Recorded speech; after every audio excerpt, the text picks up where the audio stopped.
Before you go to sleep tonight, take a moment and listen to your baby monitor. Really listen, because 3 years ago, my wife and I heard something through ours that should have been impossible.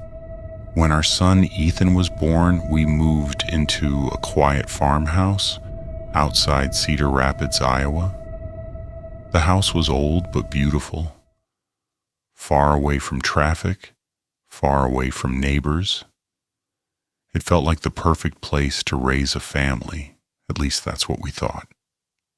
3 weeks after moving in, we put Ethan to bed and turned on the baby monitor. Around midnight, I woke up to a strange sound. A woman was softly humming through the monitor. At first, I thought my wife was in the nursery, but she was asleep beside me.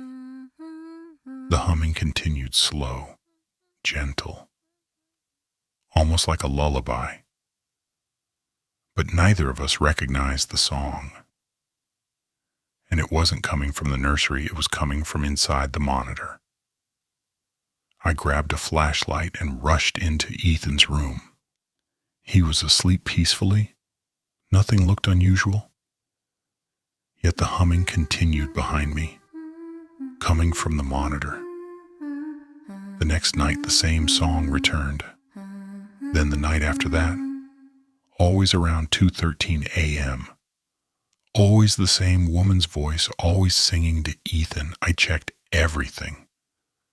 The monitor wasn't connected to Wi-Fi, no Bluetooth, no radio interference, no nearby houses, no explanation. One night the singing suddenly stopped. For several seconds there was only static, then a whisper, a woman's voice, soft, calm, clear. "He's not your son." At that exact moment, the nursery door slowly closed by itself. No wind, no movement, just a slow creaking sound and silence. The next morning, I installed an audio recorder in Ethan's room. That night, the voice returned, and this time, we captured it.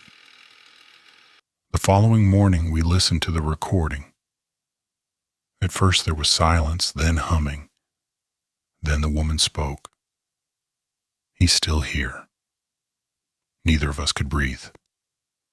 Determined to find answers, I searched the attic. Buried beneath decades of dust, I found an old wooden chest. Inside was a diary and a faded photograph.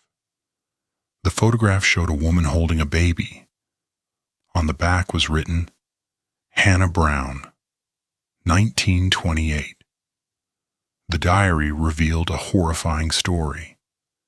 Hannah had lived in our house nearly a century ago. Her baby died mysteriously in the nursery. Shortly afterward, Hannah took her own life. That night, we decided to leave. But before we packed, the monitor activated by itself. The humming returned, louder than ever. I looked toward Ethan's nursery. A woman stood beside the crib, pale, motionless, watching him. Then she turned toward me. Tears streamed down her face, and she whispered, "I'm sorry." The room suddenly went dark. The monitor emitted one final burst of static. When the lights returned, she was gone. Weeks later, after moving away, I played the final recording one last time. The humming was gone. Only a whisper remained.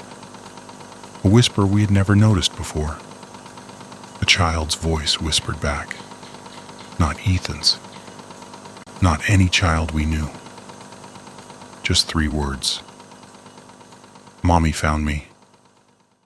We never listened to the recording again.